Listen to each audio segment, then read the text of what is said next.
আসসালামু আলাইকুম গাইস, কেমন আছেন? আশা করি সবাই ভালো আছেন। তো গাইস, আমি যাওয়ার পথে দেখি 3-4টা কলা গাছ তার মানে ভাঙ্গা পড়ে রয়েছে। যাওয়া কালকে তার মানে প্রোগ্রাম হইলে তো টেকাসান। আর আমার মনে হয় বানর বানর পোলাহান আছে না, সেই পোলাহান গোনা মনে হয় যে এই যে কলা গাছ ভাঙ্গা থেকে গেছে। হ্যাঁ, তো বহুত সময় কিন্তু কি যে এক্সিডেন্ট নয়, এই কলা গাছ গোনা খুব পিছলা হয়। এই যে দেখেন গাইস, এদিকে দেখেন, এই যে এই বস্তুগুলো কিন্তু বহুত পিছলা হয়। যদি চাকা স্লিপ কাটে কিন্তু এক্সিডেন্ট হওয়ার সম্ভাবনা আছে। তাই ভাবলাম যে আমি যেহেতু এই ধরনের ভিডিও বানাই, তাই এটাকে অল্প সাইড করে দেই।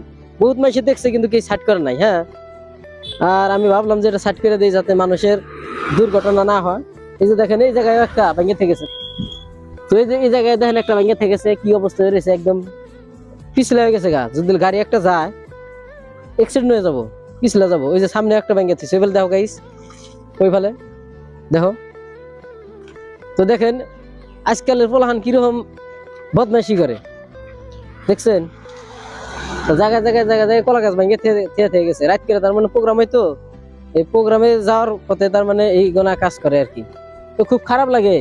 তো ভাইরা যদি আমার ভিডিওটা দেখে থাকো তো খারাপ পাও না, আসলে তো এই গোনা কাজ তোমরা করো না। হ্যাঁ, বহুত সময় এই ধরনের তার মানে এক্সিডেন্ট হয়। আসলে তো এই না ফালটামি কাম করো না, ভবিষ্যতে মানুষের অনেকটাই ক্ষতি হবো। হ্যাঁ, কি জান তোমার একটা ভাই, তোমার একটা চাচাও কি জানতো এই রাস্তা দিয়ে চলাফেরা করে, যদি হঠাৎ কথা এক্সিডেন্ট হয়ে যায় তখন কি করবা?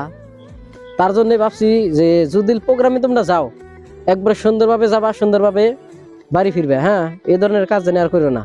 তো ঠিক আছে, আমি সাফ করে দেওয়ার চেষ্টা করি।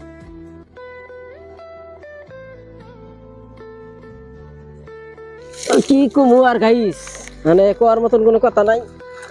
হ্যাঁ, কি অবস্থা করছে দেখছেন কলা গাছ গোনা ভাঙ্গিয়া। আজকালের পোলাহান এত ফালতু হয়ে গেছে গা। এই যে দেখেন একটা, এই যে এটা ভাঙ্গিয়া থেকে গেছে, এটার অবস্থাটা দেখেন।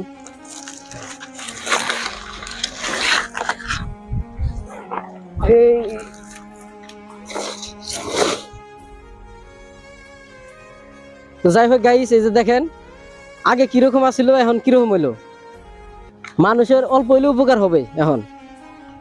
তো যদি ভিডিওটা ভালো লাগে থাকে অবশ্যই লাইক, শেয়ার, কমেন্ট করবেন। ধন্যবাদ সবাইকে।